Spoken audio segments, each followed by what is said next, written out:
በዚህ አጋጣሚ ጩፋ መልእክት ማስተላለፍ ፈልጋለህ ስለሚሰማው መልእክት ካለ ማስተላለፍ ይችላል። እኔ በቃ ሞራሊ ተነካ። በእውነት እኔ እንደዚህ አልመሰለኝም ነበር። ከልቤ ነው በቃ ምነግርህ። ና ወደ እኔ ምንም እንዳታረገው አዛለሁ። አባቴ ይሰራል እኔም እሰራለሁ። አንተ ጋር ደረሰ አደረስኩብህ። ምን እያረክ ደረስኩብህ። ልጁን እገለዋለሁ፣ እናቱን እገላታለሁ፣ አንተንም እገላለሁ። ብታምኑም ባታምኑም ከኔ ጋር ያለው ከነሱ ጋር ካለው ይበልጣል።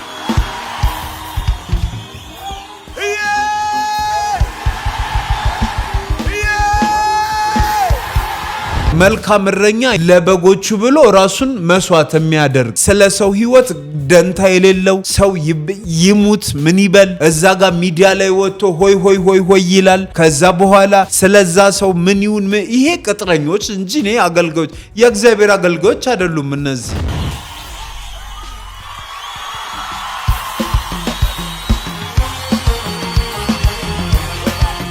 ሀብታም ከሆነ በዝነኛ ታዋቂ ሀብታም የሆኑ የሚሄዱት በዝናቸው ላይ ዝና ለመጨመር፣ በሀብታቸው ላይ ሀብት ለመጨመር፣ በእውቅናቸው ላይ እውቅና ለመጨመር፣ እንደገና ደግሞ በስራ ፉክክር።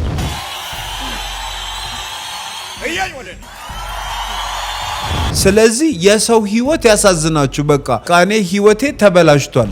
በመንፈስ ትእዛዝ ይሰጠኝና ጉርጉዟን ግደላት ሲለኝ እንደተቃወምኩት ጥሬ ግን እምቢ እንዳለኝ ደምን መታፈስበት ሰዓት ነው ይለኛል። ደምን አፍስስ ይለኛል። እስቲ ምን ሙሉ ሰውነትህን ነው ያደረገ እንደዛ ያስደረገ ሰውነቴን አስቆራርጦ ያው ይሄ እንዳለ ሰውነትህን እንደዚህ የሚያደርገው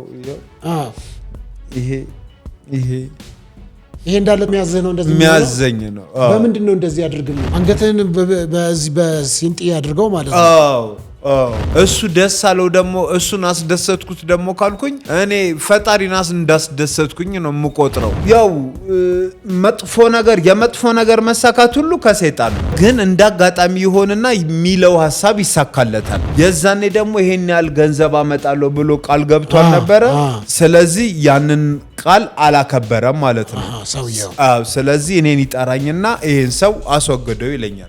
ከዚህ በፊትም ታስሬያለሁ። ሰውም ገድዬ ሰው ማወቅ አለበት። በቃ ሰው ምን አይነት መንገድ ላይ ምን አይነት እንትን ላይ እንዳለው ማወቅ አለበት። ልጅ ነበረኝ።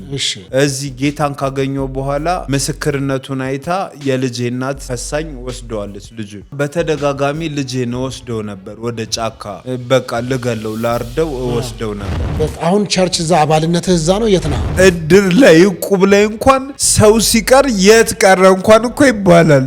አንድም የሚፈልግ ሰው እኮ የለም እኮ። ያም ይመጣል በቃ ለሆነ ነገር ለማሟሟቅ የነሱን እንትን ለማለት ያደርጋል። ከዛም ወደ ጎን አንተ ምንቱን እግዚአብሔር ብቻ ለሁሉም ነገር እኮ ይፈርድ። እስር ቤትም ሆኖ አልተወኝም ነበር። በቃ ውስጤ በጣም አዘነ። ከክራይስት አርሚ መጥተው አልጠየቁም? ማንም የመጣም የለም ሲጀመር። በቃ መጥቶ እንኳን እግዚአብሔር ያጽና እንደዚህ ይሁን እንኳን ያለኝ የለም። ለመጓደዴ አራለን ሳጭዋት ይውሉልን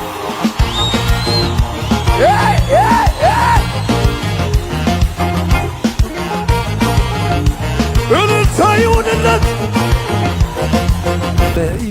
ያገኘሁት ቦታ በየባስ ፌርማታ ነው የምተኛው። ዝናብ ሲዘንብ የሆነ ስርተኛ አለው። በእግዚአብሔር ተማመናለሁ፣ እግዚአብሔርን አምነዋለሁ። ግን ደግሞ ሰውን አትመልከት እንዴት ይባላል እንዴ? አይኔ ታዲያ ለምን ተፈጠረ? እኔ እኮ አንተ መመልከት እኮ አለብኝ። ምን አይነት ልብ ኖሮ ነው አስችሎ እደውልልሃለሁ ብለህ ስልክ በቃ እስከ መዝጋት። እኔ ራሴን ሁላ በቃ ላጠፋ ነበር። ምርር ብሎኝ በቃ